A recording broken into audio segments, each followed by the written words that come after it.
નમસ્કાર મિત્રો, વ્યંજન એટલે શું?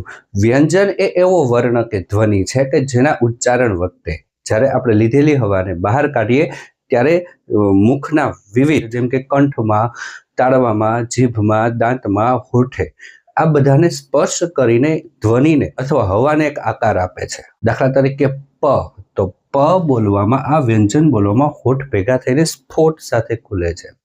એટલે શું થાય? એ વ્યંજનનું ઉચ્ચારણ થાય છે. બીજી ખાસિયત શું છે કે વ્યંજન સ્વર વિના બોલી શકાતો નથી. પ બોલીએ છીએ ને તો પાછળ અનું ઉચ્ચારણ આપમેળે થઈ જાય છે, બરાબર. એ બોલીએ છીએ ને ત્યારે પાછળ એનું ઉચ્ચારણ આપમેળે થઈ જાય છે. એટલે એની ખાસિયત એક બીજી શું, તો કે વ્યંજન એકલા ઉચ્ચારી શકાતા નથી, એની સાથે સ્વર આપમેળે આવતા હોય છે. ક, ખ, ગ, ઘ, ચ, ચ, જ, જ, ટ, ઠ, ડ, ઢ, ણ, ત, થ વગેરે વ્યંજનો કહેવાય છે.